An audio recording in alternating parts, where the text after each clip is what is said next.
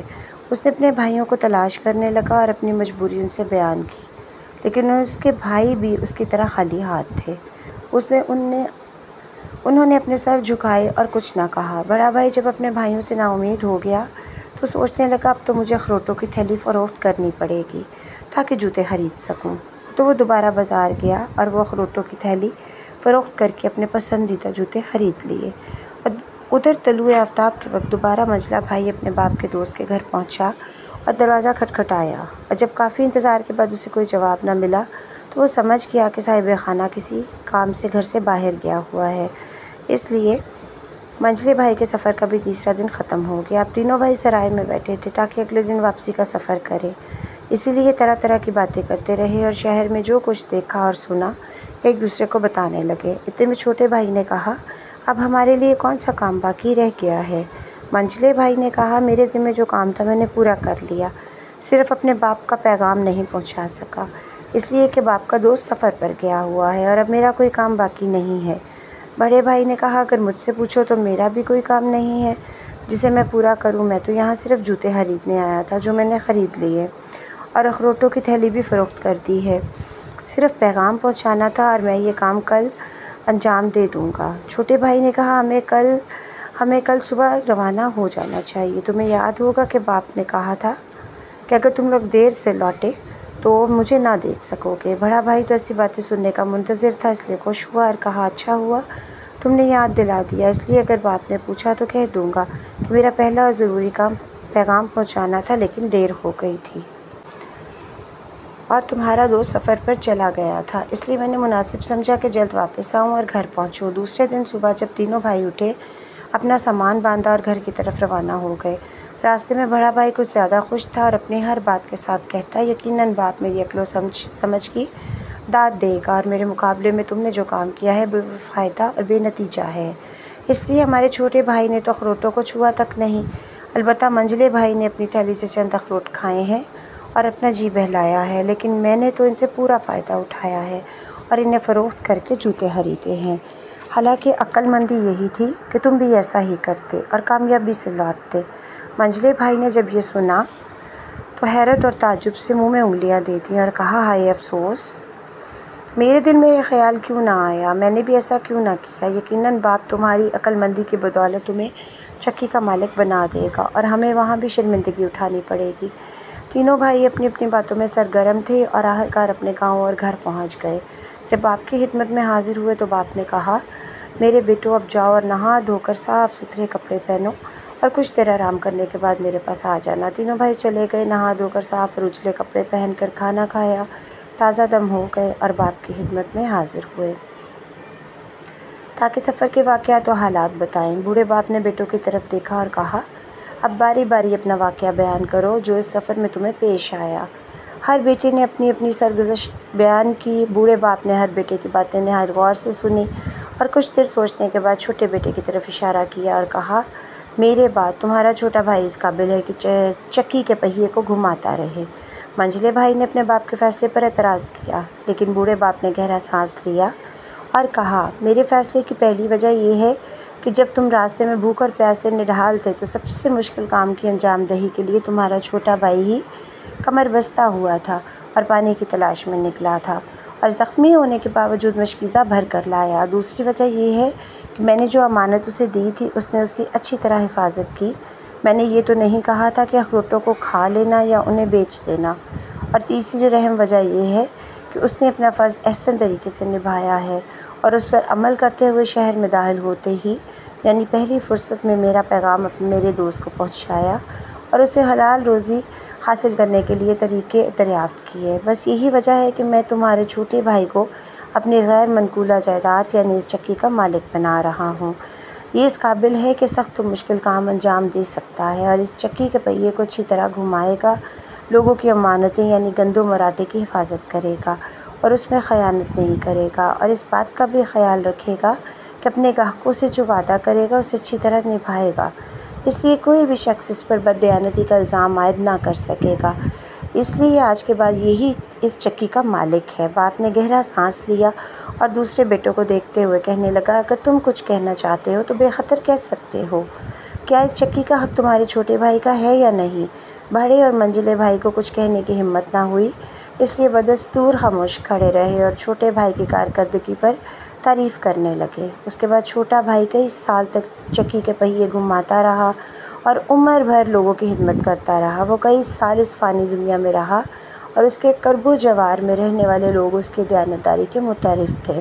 دوستو، یہ کہانی آپ کو کیسی لگی؟ کمنٹس میں ضرور رائے کا اظہار کیجیے گا۔ جزاک اللہ۔